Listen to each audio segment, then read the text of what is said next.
के विरोध की विपक्षी राजनीति इस देश में फिर से शुरू हो गई है। सवाल यह है कि क्या अब भाषा को मोदी सरकार के विरोध का एक नया हथियार बनाया जा रहा है। लैंग्वेज वॉर के जरिए काटेंगे बांटेंगे की राजनीति को फिर से हवा दी जा रही है। और यह सवाल इसलिए है क्योंकि तमिलनाडु में हिंदी विरोध का अभियान एक बार फिर से छेड़ दिया गया है और जिसके पीछे खुद मुख्यमंत्री स्टालिन हैं, उसकी अगुवाई कर रहे हैं। उसी तरीके से तेलंगाना में सीएम रेवंत रेड्डी ने पहली से लेकर 10वीं क्लास तक तेलुगु को पढ़ाना अनिवार्य कर दिया है। इधर यूपी में देखिए कि विपक्ष के नेता अखिलेश यादव की डिमांड है कि विधानसभा में उर्दू का भी इस्तेमाल हो। और एक और लड़ाई छिड़ रही है, वो है मराठी वर्सेज कन्नड़।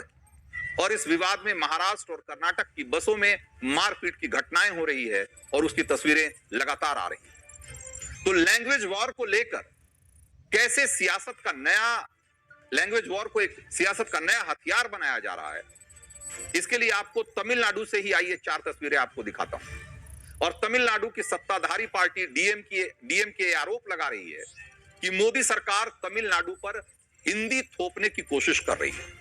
ये तमिल भाषा के खिलाफ उनकी एक बड़ी साजिश है। ये बात डीएमके कह रही है। और इसी प्रचार के साथ मदुरई में उन्होंने गेट आउट मोदी के नारे लगाए। जो दूसरी तस्वीर है उसमें त्रिची शहर में डीएमके कार्यकर्ताओं ने सड़कों पर पर्चे बांटे और लोगों से हिंदी का विरोध करने की अपील की। एक तीसरी तस्वीर जिसमें वेल्लोर की है, वो तस्वीर वेल्लोर शहर में लोगों को हिंदी विरोध करने की शपथ दिलाई गई। और चेन्नई में नो हिंदी किस तमिल को एक अभियान के तौर पर चलाया गया, यानी तमिलनाडु में हिंदी की एंट्री मत होने दो। सड़कों पर हिंदी विरोधी स्लोगन लिखकर उसे वायरल लगातार किया जा रहा है और इस तरह की तस्वीरें दिखाई दे रही है वहां।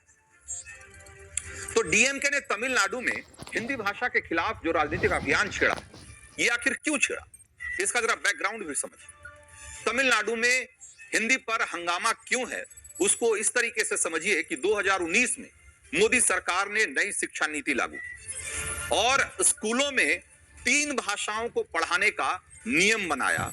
और खास करके गैर हिंदी राज्यों में जहां की मातृभाषा हिंदी नहीं है, वहां हिंदी को तीसरी भाषा के तौर पर रखा गया। नई शिक्षा नीति को लागू करने के लिए बाकायदा बजट का भी प्रावधान किया गया, लेकिन तमिलनाडु में डीएमके सरकार ने नई शिक्षा नीति को लागू ही नहीं होने दी। और अगले साल तमिलनाडु में चुनाव होने हैं, तो डीएमके ने इसी नई शिक्षा नीति को विरोध का एक हथियार औजार बना लिया और ये माहौल बनाने की कोशिश कर रही है कि इसके जरिए केंद्र सरकार तमिलनाडु पर हिंदी को थोप रही है। तो डीएमके हिंदी के खिलाफ माहौल क्यों बना रही है, इसके लिए तमिलनाडु के इरोड की कुछ तस्वीरें आपको देखनी चाहिए, जहां पहाड़ी पर चेन्नी मलाई का मंदिर है और इस मंदिर पर मुस्लिम कम्युनिटी ने दावा ठोक रखा है। इस पर वो कब्जा करने की साजिश कर रहे हैं। डीएमके ने इस पर मुंह बंद रखा है, लेकिन इसी के बाद हिंदू जब सड़क पर उतर आए और तमिलनाडु में जगह जगह इसका विरोध किया जाने लगा और बीजेपी ने उसके अभियान को समर्थन दिया, उसमें शामिल हुई, तो इस अभियान की हवा निकालने के लिए डीएमके ने उसे हिंदी विरोध का रूप दिया। इस अभियान में तमिलनाडु में बीजेपी के पक्ष में हिंदू वोट एकजुट होते दिखाई दे रहे हैं और यही बात डीएमके को डरा रही है और उसने हिंदू विरोध को हिंदी विरोध में तब्दील करने की कोशिश की। तो इरोड में हिंदू शक्ति प्रदर्शन की तस्वीर इसी 4 फरवरी की और इसी के बाद हिंदी विरोध के बहाने हिंदू वर्सेस द्रविड़ की लड़ाई छिड़ी गई, जिसका कि एक लंबा इतिहास रहा है।